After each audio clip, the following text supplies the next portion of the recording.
Good morning. Thanks so much for joining me. We're going to, as you know, record this conference and share with those franchisees so that way other franchisees can get the information that weren't able to join us today.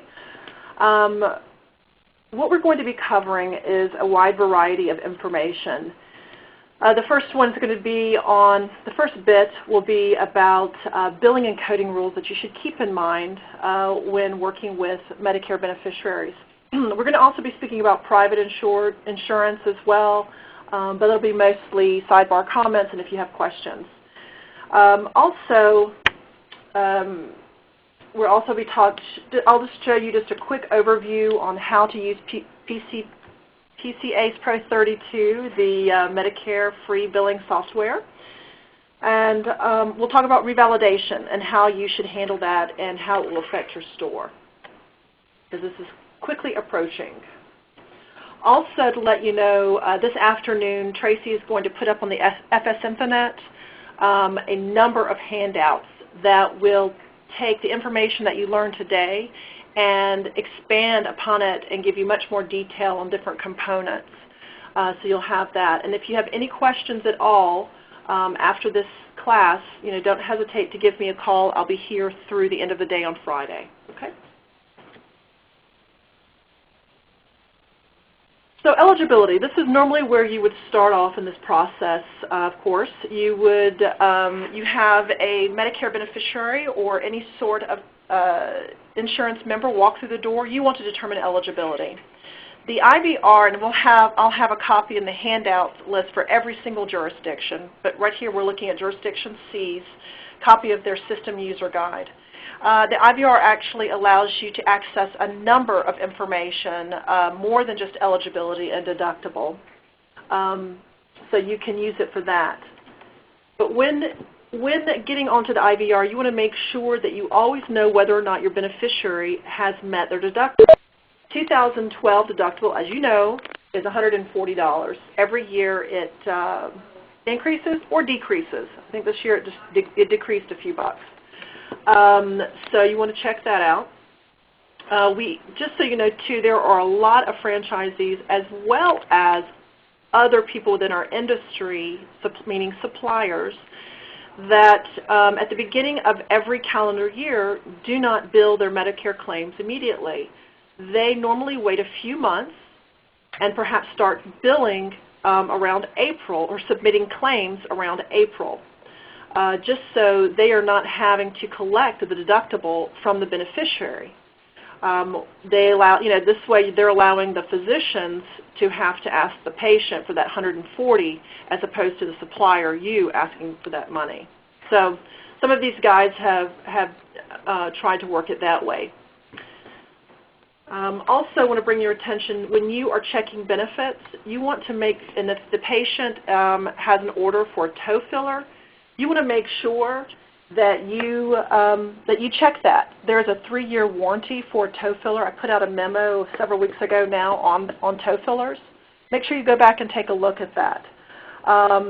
As we know, the type of toe fillers that are normally dispensed need to be dispensed every year.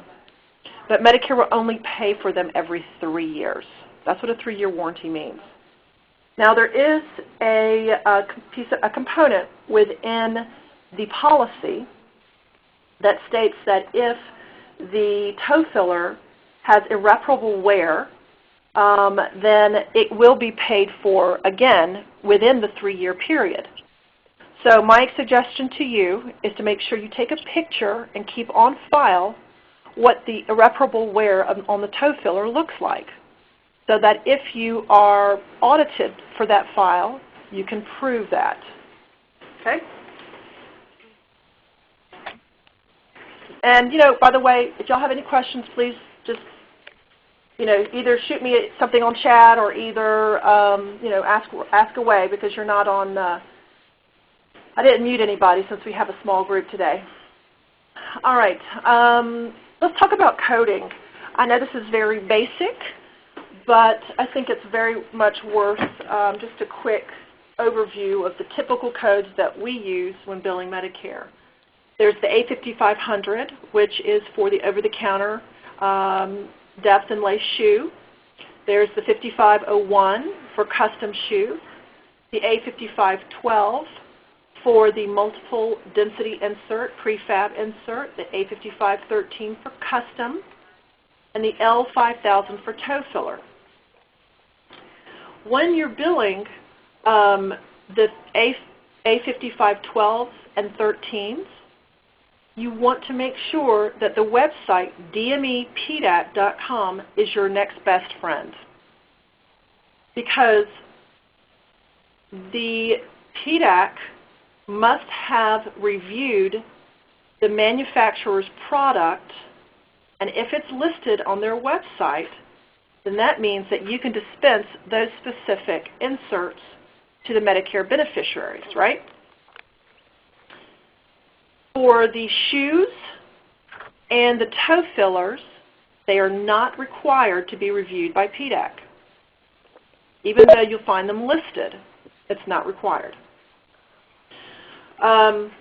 Also, when you go to the PDAC website and you're looking up A5512 manufacturers, at times you're going to find within the column, the coding column, you're going to find that particular insert could be coded as an A5510 or an A5512.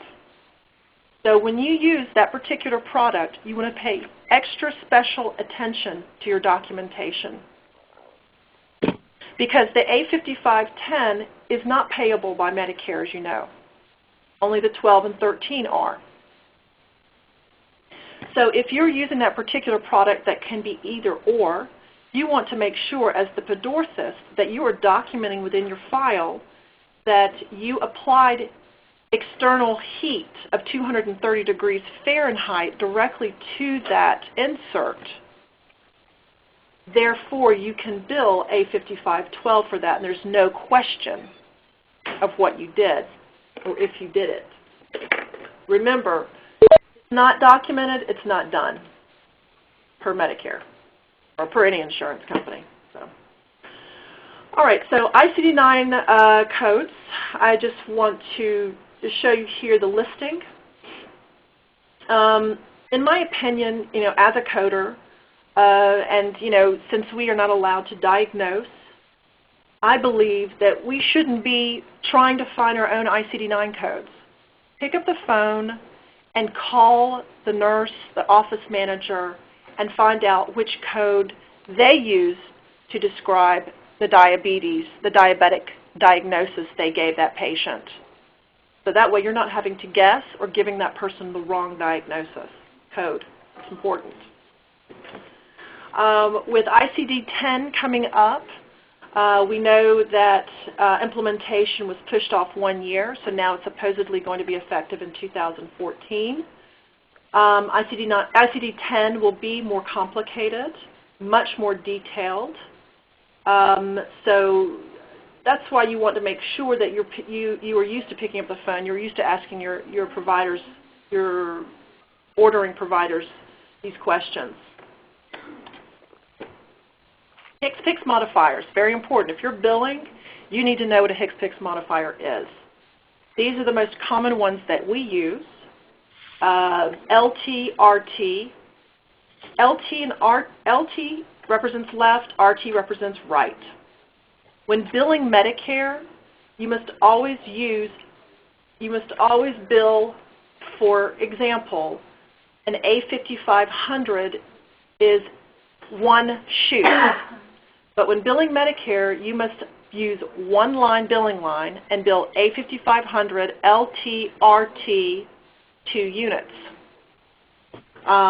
For example, with other insurance companies, they prefer you to split the billing line. I have heard from a franchisee that Blue Cross and Blue Shield prefers you to split the billing line and will deny claims. Then you'll have to call, figure out why it's being denied, and the only reason it's denied is because they'd rather you bill one line A5500 LT, second line A5500 RT. Okay, so strange enough, but you'll just have to keep up with that. GA, GK, and GY are modifiers specifically used when you are using an ABN. I'm going to put those thoughts on hold right there for those 3 modifiers, and we're going to talk a bit more about it in the next few slides. A KX modifier speaks to you have got to append a KX modifier whenever you are billing 5500s, shoes, inserts, toe colors. The KX states that tells Medicare that you have a documentation on file, so if they ask for documentation, do an audit, for example, that you will have that and you can send it back immediately to them. You must append a KX modifier. If you forget to append a KX modifier to that specific line, then you will never be able to appeal it. You will never be able to ask Medicare or tell them, I forgot, can you please append it, and will you please pay it? They will not. It's important to remember that. I'm going to skip over this real quick and go directly here. All right, so let's talk about using ABNs. Very important to think about. I'm going to have on the handouts a nice packet of when to use an ABN, what ABNs look like, and so on. But for the purpose of today, we're going to talk about using an ABN for billing upgrades. When you bill an upgrade, you're going to use. We're going to take, for example, for a pair of shoes, we're going to say that we are going to dispense a PW Minor Stability Walker, $199 retail. And so, if you take a look at this first line here, I'm going to get my trusty pen. It should be working. There we go. All right, so you take the first line here, and you're going to use the code A5508. The A5508 is going to represent the upgraded item that the patient has told you they want instead of the typical type of diabetic shoes that you usually dispense. Maybe they already have a PW Minor Leisure. Maybe they already have a Brooks Addiction, and they don't want another one this year. So they want something else. So since they want something else, and it's an upgrade to what is being that's normally given, this is when you would use the A5508 code.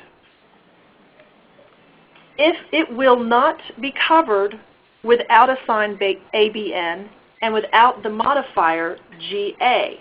The modifier GA states that you know that this is a not medically necessary, for example, product, but you have a reason why the patient should be liable for that.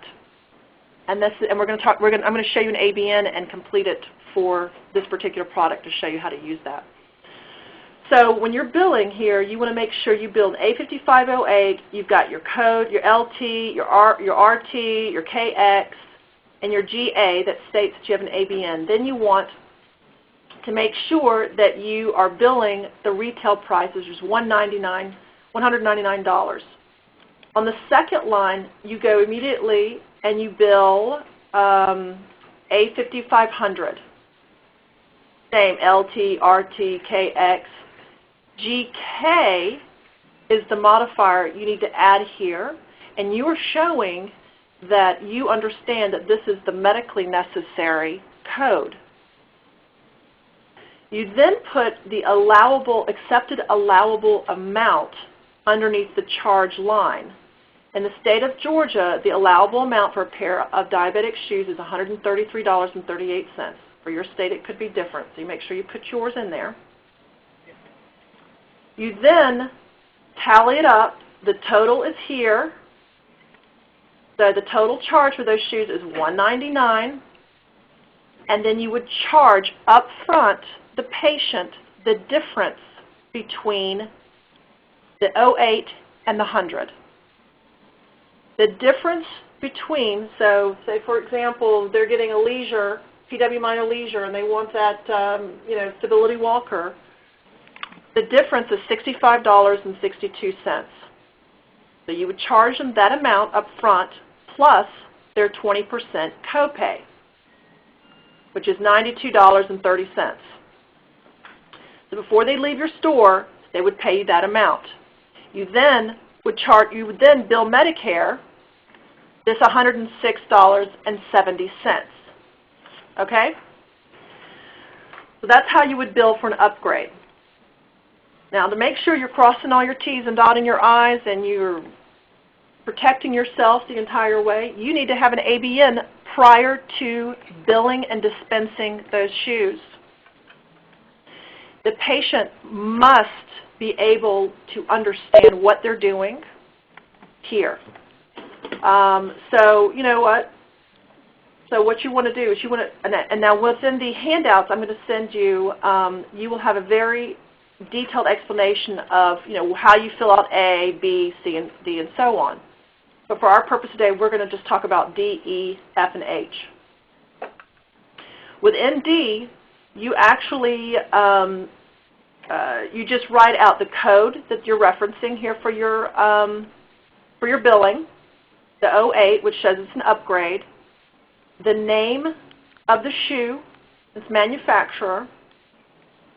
Very important here because you need to make sure that you are crystal clear and that the patient clearly understands why Medicare will not pay for it. So I've given an example here, verbatim, of which jurisdiction C told me would be a great piece of wording for this reason.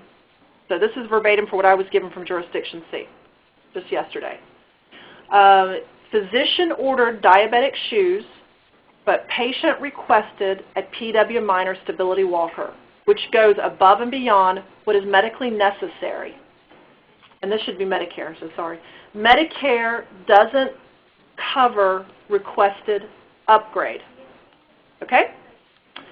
Then you then write out the retail price that you're charging for those pair of shoes, and then the patient then you let them know that they have to choose one of these options. You give them the option. We cannot choose a box for you, so you're not the one filling it out. They're the ones who are Xing it.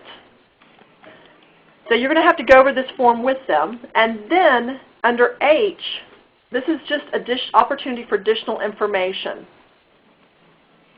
So for example, if Miss Sally Smith, Miss Jones' daughter, was present as well when the ABN was signed, notate that. Maybe you want to even have her sign it too. Then have Miss Mary Jones, your beneficiary, sign it and date it. Another time that an ABN would be well worth your while in using, because I really don't feel that we use these enough, is if you are asking for the medical records up front and you see that the certifying physician statement does not reflect the medical records, you go ahead and you have your patient sign the ABN. This removes you from the middle. It makes the patient liable. And you're also at the same time not having to, because I know I have a lot of complaints from franchisees saying that they just don't want to go to the physicians and tell them how to notate in their records. I get that. I understand that. What you're going to do is you're going to empower the patient to do that because they're going to want their free shoes and inserts, right? So, you know, obviously not free, but they're going to want those shoes and inserts. So what you're going to do is that patient will say, you know what, I'm not signing this. This is more than likely the scenario that will happen. I'm not signing this, but I will be happy to go and speak with my doctor about this. And they will make sure that their notes are updated. So that's another time when we can, at Foot Solutions, use an ABN. Okay? All right, let's see here. Okay, I've got a question here. Don't we have to have certain amount of product that meets Medicare alliables? With the prices of shoes going up, most shoes could fall into an upgrade charge. I see what you're saying. What you want to make sure that you do, and I'm reading directly from the supplier manual on providing upgrades. you want to make sure that an upgrade item has features that go beyond what is considered medically necessary. So an upgrade may include an excess component.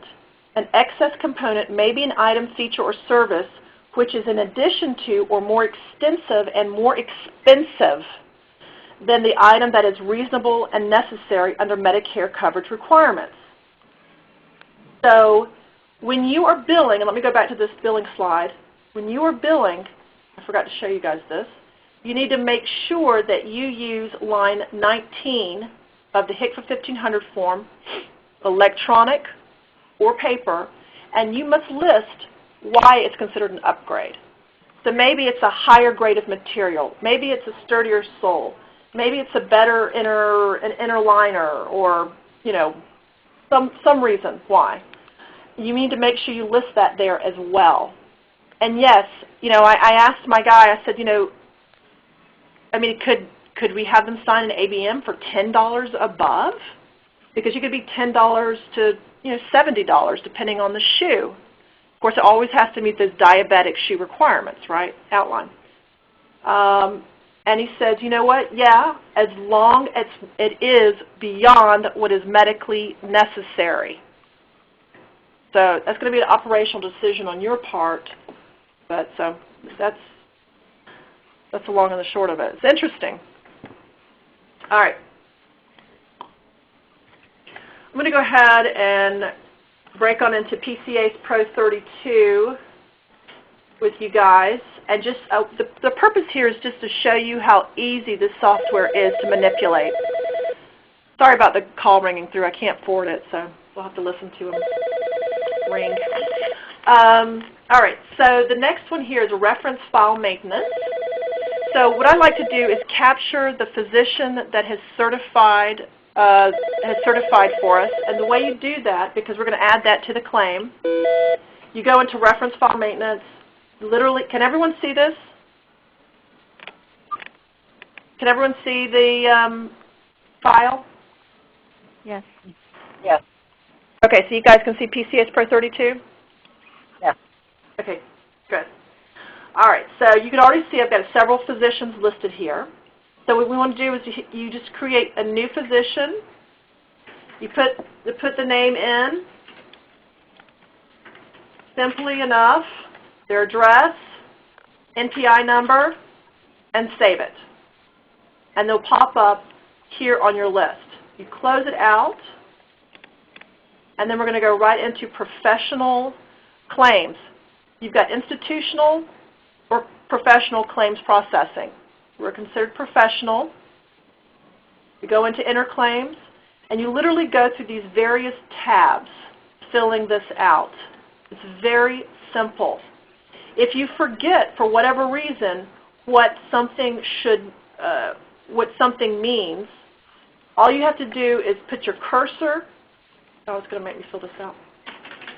All you have to do is put your cursor, for example, in the block, and right-click, and you see that, oh, it means single, married, separate, So then you would do one of them, right? That's all you would do. These guys, of course, are 5010 compliant, are HIPAA 5010 compliant. Absolutely. You want to make sure the clearinghouse that you're going to use, because the software that you have here is free, that you would download it. I'll have a nice another presentation that you guys can go through on the handouts. So if you guys would like to sign up for it, it takes you step by step on how to do that. It can take several weeks to get that done, but that's the longest part of the process. After that, you would just hire a clearinghouse to be that bridge between transmitting those claims from you to your jurisdiction. All right, let's see here. Remember we were talking about the ABNs and where to list, when you're going to use an ABN for an upgrade, you would say higher grade material here. Now pay attention to every line. You see it says patient last name, birth date, and you see the numbers right next to it? Well, these numbers represent the numbers that are on your HCFA 1500 form.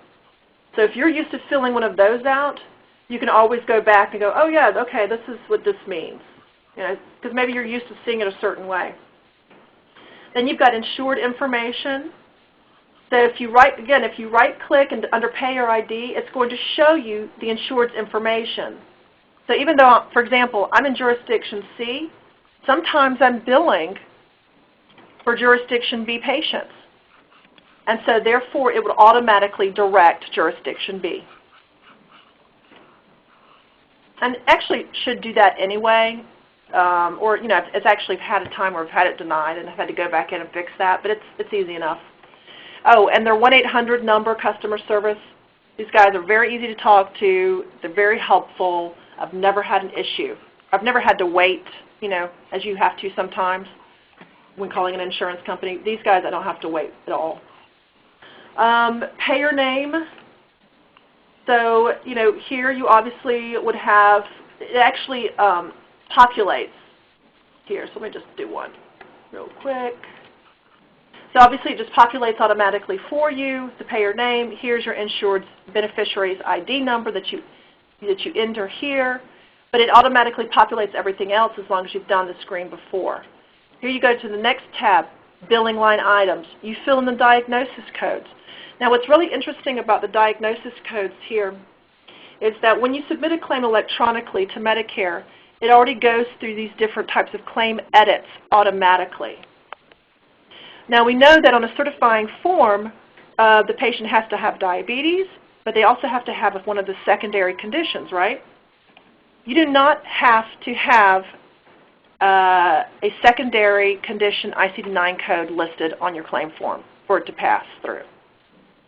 All they look for in the claim edits here is that they have to have diabetes. First position diagnosis code should always be one of the diabetes codes. Okay? So I think, you know, just as long as you make sure they definitely have the secondary condition, and if you're collecting the medical notes, that you know it does verify that, you're good to go. But as far as billing, you do not have to have the secondary condition ICD-9 code. As a coder, it hurts me to not use that code, but practically, you do not need it. So, all right, so let's take a look at first claim line. These are first claim lines listed, 1 through 6. You're going to put the date of service, which is the date dispensed. You dispense the product. On 24B, this is the place of service. You right-click if you forget. If you are dispensing from your bricks and mortar, you are always going to use 12. I know it says patient's home, but that's what you're going to use. When I first started billing for Foot Solutions here, I was getting my claims denied because I was using another place of service. It didn't make sense to me to use 12, but that's why my claims are being denied. So always use 12 and you're safe there, as long as you're out of your bricks and mortar. Procedure code 24D. This is where you're going to use the A50, you're going to do your A5500. You're going to put your modifiers in here. On the extended detail claim lines, you have an opportunity to put KX, GK if you need to. You go back to the tab. You see how easy it is? And it actually even tallies things up for you. Shoot. It actually tallies things up for you if you'd like. So, you know, you just calculate it. It calculates for you. Put in how much the 20% was. I don't know, 73. Let's just pretend. You know, you hit recalculate again, and then you got it. And then, you know, it's going to do that automatically for you, so that way when it submits to Medicare, it's done. These next 2 tabs I don't use. These next 3. Let's see, let me go back to this other one, I'm sorry. So anyway, I think that you get the gist of it. It's a very simple tool to use. You get used to using it, maybe it takes 5 minutes, boom, boom, boom, and you're done. Here on the ROI, let me just go back to this real quick. On the ROI blank here, you want to make sure that within your dispensing piece of paper that you usually have your beneficiary sign off on, they're saying usually there that you accept that they are agreement that we will get paid by the insurance company. It's an assignment of benefits. So here is where you're saying yes, that they have signed an informed consent. And this date here, the ORI date, is usually the date that form was signed. All right? That's it. And then once you save it, it puts it in a queue, and then you go to your clearinghouse, you pull it in, and then you shoot it off. It's a very quick process. All right, so I'm going to back out of this, y'all. Go away. All right. See here. I'm sorry, I'm just trying to. Those are the slides. There we go. Okay, good. All right, good. We've got 30 minutes. So I just want to make sure we are timely. All right, this is just an example of what a remittance advice looks like, or an EOB. Medicare calls them remittance advice, RA. So this is what it looks like, what I normally get from Medicare.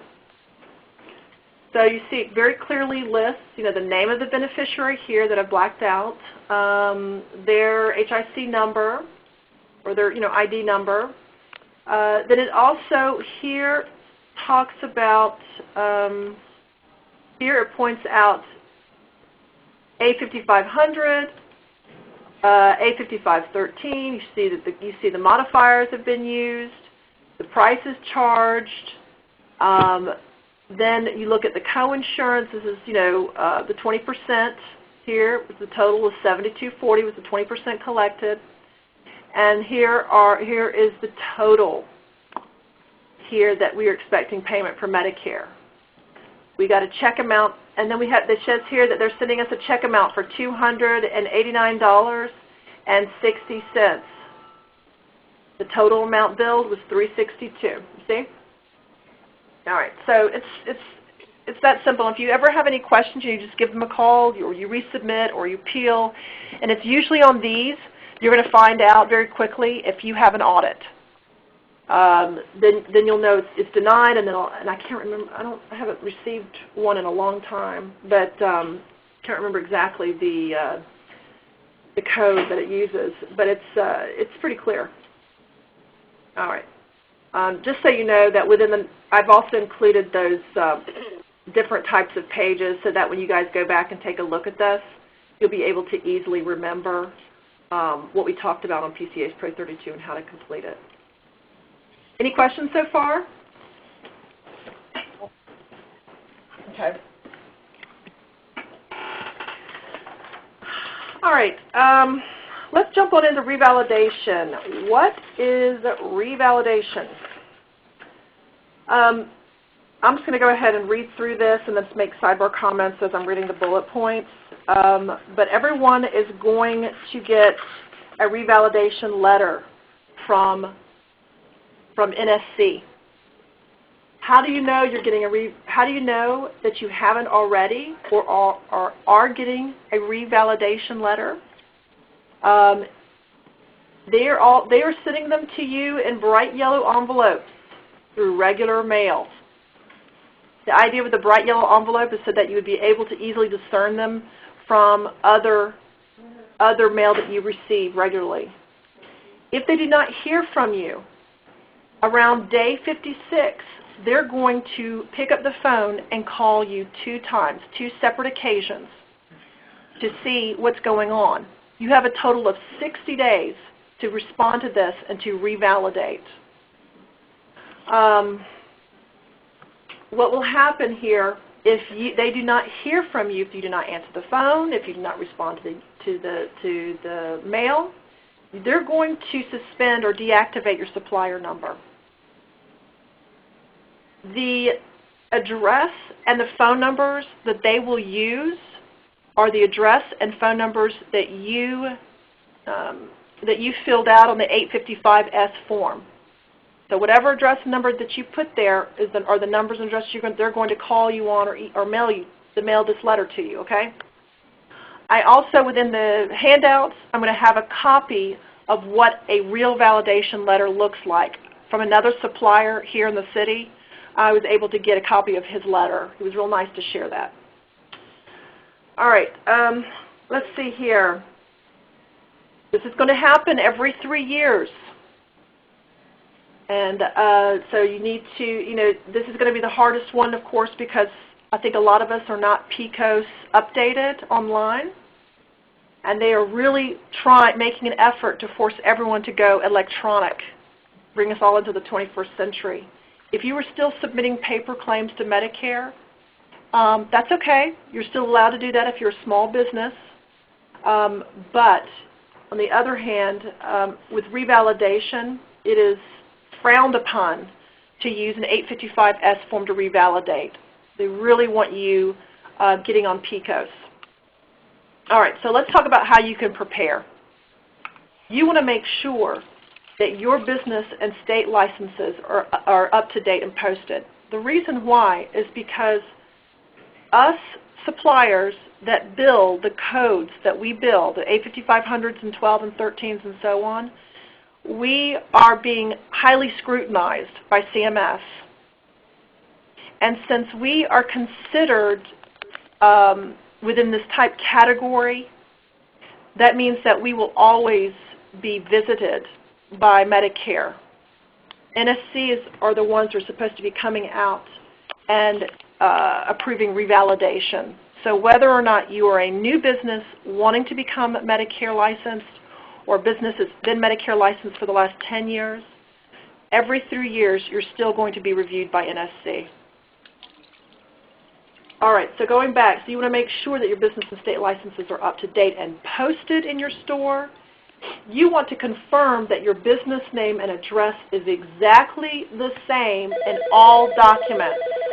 NSC, the NSC document, which is the 855S form, IRS, the NPPES. So you want to make sure all of these are exact. You want to make sure your surety bond is current. You want to make sure that within your file that you keep in your back room, so for example, if NSC comes by and you just happen to be at the bank that day, that your employee knows to hand that file off to that agent once they have proven who they are, obviously. And that should contain a copy of your tax ID, the NPI letter from NPPS, surety bond proof, and accreditation letter. Okay? Also, other things that they have mentioned that you need to really make sure that you are, and then, yeah, that you're confirming, because let me go back here when we were talking about insuring. Okay, let me just go to the next three. Sorry, I'm going back and forth and looking at paper, handwritten notes. Your store sign should be easily read from at least 25 feet away. I don't think any of us have that problem. Also, the hours of operation must be clearly posted, and business is staffed during those posted hours, which must be no less than 30 hours a week, as states the supplier standards. If an inspector shows up during posted hours and you're closed, you're going to lose billing privileges with Medicare. Wow. So you want to make sure that your posted hours are your posted hours, or you have someone there. Third bullet here, or I should say seventh bullet, make sure you have supplies. Make sure you have supplies in stock at your location with inventory records. Okay, so what does that mean? I actually had a question on the last call from a franchisee about that, and then I made a phone call to NSC in between these calls to talk to them more. They told me that the purpose of this is that they want to make sure that if you are billing product, supplies, then you indeed are providing them. So that's the purpose of the inventory records. They also purposes that either you have the supplies or the manufacturer. Okay, so If, for example, you are supplying certain supplies to the beneficiary and you don't necessarily keep it in stock, but you have a contract with a manufacturer, they want to make sure that you have those contracts in place, so that way you're able to to order them immediately if they're ever ordered. So you just want to be able to prove that. That's what they mean by inventory records. Okay? Okay. All right, so moving further, how can you prepare? You want to proactively register with PCOS. This is very important because it can take several weeks to go through all the security checks and for you to actually become live on PCOS. And remember, when you get that letter from NSC, you only have 60 days from the date the letter is sent to revalidate. Okay. So let's see here. Let me just look at my bullets. So allows you to submit electronic re-enrollment application. Okay, so of course, once you get the letter, if you're registered with PCOS, you can immediately go in and reapply. If you decide that you don't want to do PCOS and you want to submit an 855S form instead, a paper form, which again is frowned upon, but you want to do it, then you must go to the PCOS website. You must pay that $523 fee prior to submitting your paperwork. They do not accept paper checks. They do not accept phone payments. They only accept for you to go online and pay electronically with a credit card. Just then print out a receipt and send it with your paper submission. Okay? I've got here at the bottom of the screen right here the website for doing your PCOS right here.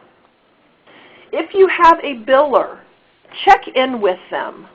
I was talking with a franchisee earlier. He told me, it was actually in between the calls. He told me that he reached out to his biller because he got online. He was a bit overwhelmed with it. And he didn't want to do it. So he talked to her, and she said, sure, I'll be happy to do it for you, for a charge of $50. But you know what? That saved me a lot of time and effort. So that way I don't have to deal with this. So that's what he decided to do. All right. How do you know if you passed? Well, if you submit through PCOS, you're going to know no sooner than 15 days after submission. If you submit paper, you'll be notified in writing of final determination. Okay. Let's see here. What do I say here? So of course, if you don't pass, your billing number is deactivated temporarily, and because it would be, they would think that you would want to try to reactivate it, which means then you would need to go through the whole process again and resubmit all the documents. So I really urge you guys to go onto the PCOS website and handle it that way. Okay, so Stephanie, what would cause you to fail? Well, let's see. What would cause you to fail? I would probably say if, one, maybe you don't respond timely, right? You miss that time frame, which is so important. Or, as I said earlier, you don't happen to have someone there in your store when the inspector shows up during store posted hours. Or your surety bond isn't current and you forgot to check it and make sure it is. These types of things. Or if you don't have the proper inventory records, I would imagine those particular points could make you fail. And is the PCOS registration separate from revalidation, or is that the same thing? It is separate. Let me tell you why. They are revalidating every supplier right now. And I want to go so far as to say physician, I think. So they have a lot going on. So what you want to do is you want to make sure it's separate because you will not revalidate proactively. You know, like, for example, if you want to do it today, you can't do it. You have to wait to receive that letter. But what you can do today is you can get on PCOS and you can update all your information and make sure it's ready. So when they tell you, come on, let's revalidate, then you're ready. So that's why it's different. Go in today and make sure that I'm PCOS registered. I'm sorry, say that one more time. So I should go in today and make sure that I'm PCOS registered. Yeah, make sure you're PCOS registered, make sure everything is, you know, which is listed is correct and up to date. Absolutely. Okay, cool. Anything else, y'all?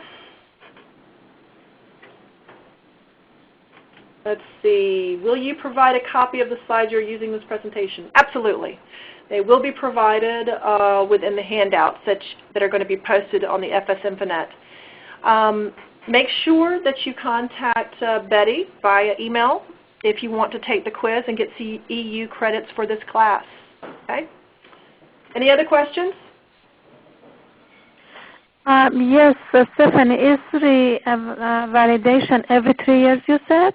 Yes, it is. So if you've had the SOAR less than 3 years, you're not going to get the letter yet. Is it too early, or? When did you become Medicare licensed? I'm sorry? When did you become Medicare licensed? Less than 2 years ago. You know, I think I remember, and I'm going to verify this for you, Faye, but I believe if you became, you know what, I'm not even going to guess. Let me just, for the group, I'm going to verify that answer, and I will get back to you. So depending upon which date your store became Medicare licensed, when will you have to worry about revalidation. Also, within the handouts that you're going to have on the Infonet, I am going to give you the most up-to-date Excel spreadsheets of all the suppliers that have already received a yellow envelope. So you guys can look on there to see if you're listed. Okay. Yeah, because, I mean, as to my knowledge, I have not received one. What is news to me is the PCOS registration, because I thought that was only for, like, physicians, and we had to check if the physician was registered with PCOS before taking the orders from them. I didn't know it was required even for us. It is. They're wanting us to be on PCOS now. The suppliers. We are filling orders. I mean, we are not placing orders like physicians do. No. It's just a way to maintain, your information online so they can easily access it themselves. I see. And also, so you know, I don't know, Faye, maybe you haven't heard, and just so for those of you out there, because a couple of years ago, there was a lot of concern and worry over the fact that the physicians who are certifying for us must be PCOS enrolled, and if they're not, then Medicare will not pay our claims. They have put they call it a temporary hold on that. Mm-hmm. So your certifying physician does not need to be PCOS enrolled at this time to be able to certify for the patient. Okay, just so you know. But they say that it could happen the next few years, but for right now, it's not. You just have to keep an eye on it. And then the fee that you mentioned, $523, is it just one-time fee, or is it like every year? Every 3 years. And the fee could go up, and it goes up a small percentage every year. It went up a couple of bucks from last year, because they started this in, I think, March 2011, or maybe later. Okay. Okay. So at this point, even though it's not 3 years yet, I have to go on PCOS and register. If you want to, you can be proactive about that, but I'm going to let you know. I mean, I'm not anxious about paying the fee, the fee. Right. You don't have to pay the fee until you get a revalidation letter. Oh, I see. Okay. You can register on PCOS without paying the fee. Let me be clear about that, yeah. Oh, okay. Okay. That makes it better. Yeah. Anything else, y'all? Any other questions? Well, please feel free to call me. I'm here throughout the end of the week, so I'd love to answer your questions if you have anything specific that you want to ask in front of the group. It's been a pleasure working with each and every one of you. Thank you so much, and take care. Bye-bye. Thanks, Stephanie. Bye. Bye. Thank you. Please stand by.